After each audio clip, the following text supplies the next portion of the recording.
Looks like this one down here is not happy. Must have got pinched in there or something. Need to figure that out. This transmission cooler line's not where it wants to be. I don't know if it got bent along the way, if it's pinched underneath the motor, what's exactly going on. So I'm gonna start investigating that, guys.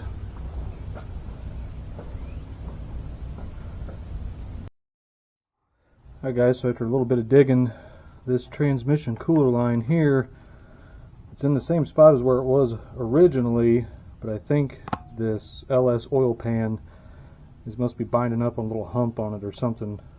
So I was able to ever so graciously bend that out just a little bit, bring it back to me enough to get it down in there.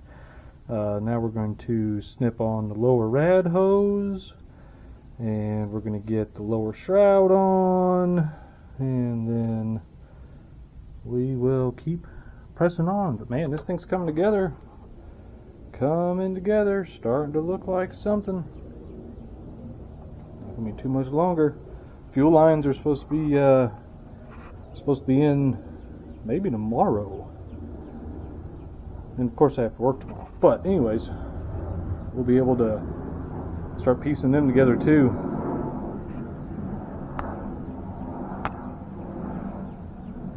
It's looking good, looking good. Alright, well, guess you had to take the fan off to put the lower shroud back in. That'd be this guy. Yeah, sometimes you get ahead of yourself and you forget where things go, the order in which things have to be put on, or you know, the situation. So anyways, lower shrouds put back on. Gonna pop the fan back on. Hopefully I won't have as many issues as last time. I don't know why. This fan just does not like to go home.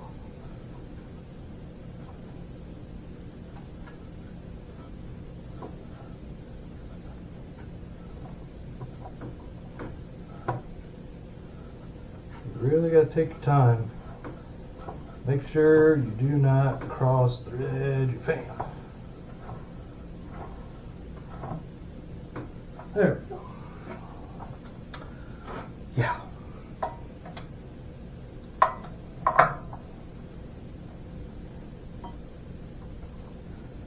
Put some tension on your belt. Give her an ooga dooga. And she ain't gonna go nowhere. Alright.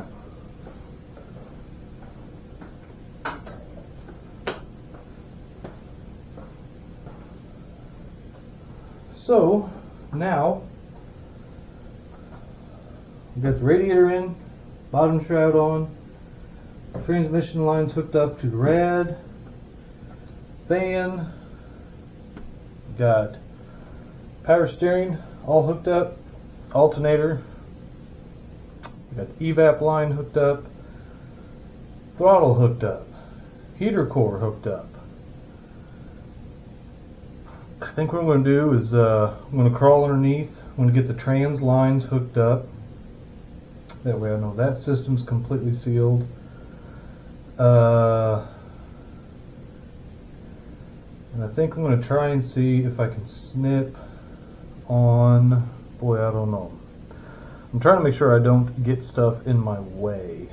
I may start working on the wiring harnesses just so I can start laying all that in here, getting it where it needs to go, because that's going to be a chore in and of itself.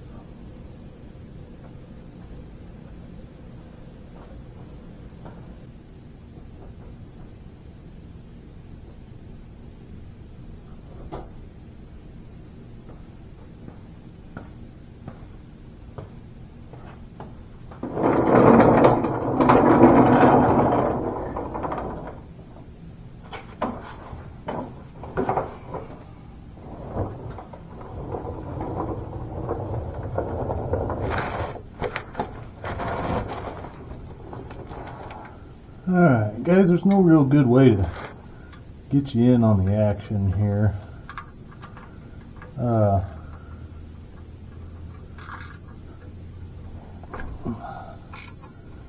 You can take off this heat shield. You can kind of get to your lines a little better. You can kind of see what's going on. Well, actually, no. Actually, I don't think that heat shield's going to be in the way.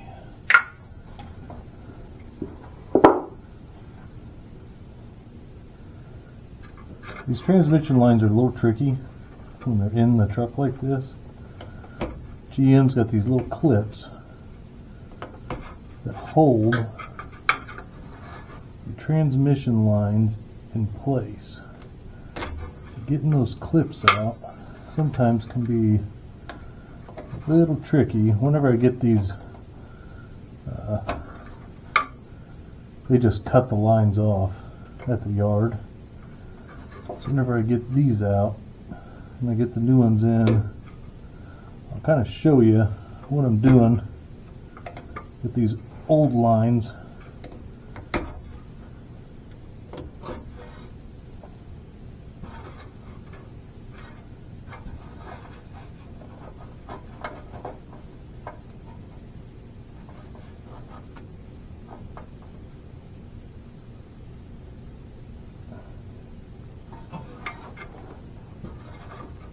Getting the camera in here, it would, I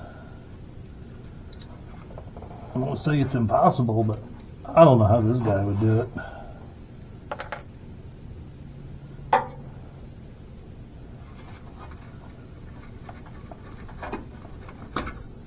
Oh.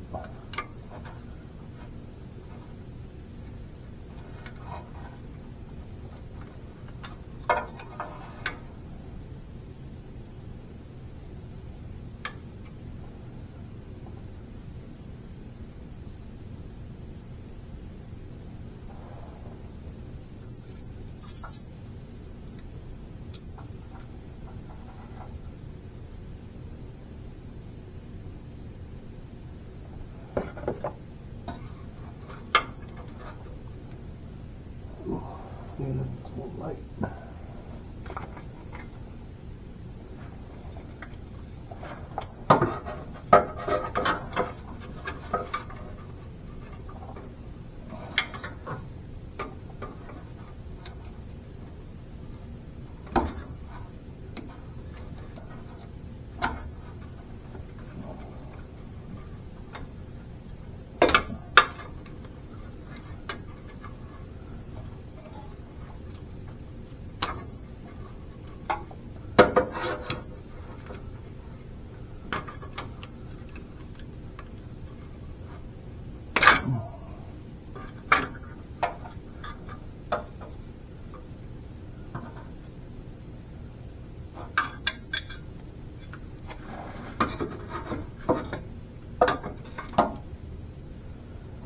Well, I never.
Okay guys, don't know how to get you in on the action with that transmission, but this is a dust cover, but let's just, for conversation's sake, believe that this is the fitting on the side of your transmission. Okay, and now you've got these transmission lines coming in.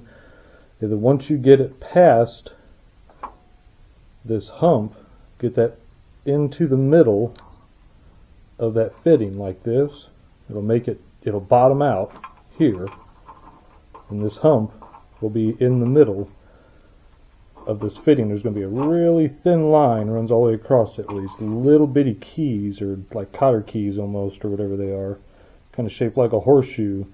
They're going to slide on top of this. And they're going to snap all the way around. This is too fat, it won't snap all the way around. But it's going to snap all the way around there, and what that's doing inside there is, this one got bent out of shape, but it's going inside and it's going to grab it by 3 points. 1 point, 2 point, and on this side it's 3 point, and it's going to hold that line to where it can't come back out inside that fitting. So whenever you're taking the lines off, you got to take your pick, find this inside that groove, find where it ends, you got to grab it and you got to pick it, pluck it out, change your lines, find that groove again, get it snapped back in there to hold the line. Like I said, all that's taking place in a space just barely big enough for my hand. So, but we got it done. Transmission attached. Alright, man, that has been a full day of wrenching. We got accessories put on, power steering hooked up, evap hooked up. We got the rad put in, transmission lines put in, heater hoses put in, fan shroud, fan. Man, what else? I don't know. The list just goes on and on, but I think we got it. I think that's going to be a full day today. Fuel lines should be in hopefully tomorrow. Then we can tackle that project, and then once we get fuel lines and stuff, then we got to start tackling exhaust, and man, after that we might be able to fire it up. I don't know. We'll see. We'll double check everything. Oh, we got the drive shaft put in. I mean, just we got a lot of wrenching today, so I think we're going to call it a day. Got a lot done. Hopefully going to try and get some more done maybe tomorrow, or maybe first of the next week or something. But I want to thank you guys for stopping by Max Boneyard Builds. The OBS project's coming along. Hope to get it done, or at least running soon. There's tons of work, but hopefully to get it running soon, because that is going to be awesome. And once I get the swap done, I'm going to tally everything up, dollar-wise what I spent, see what the grand total is in 2024 for a budget LS swap, Max Boneyard Builds. I'll see you next time.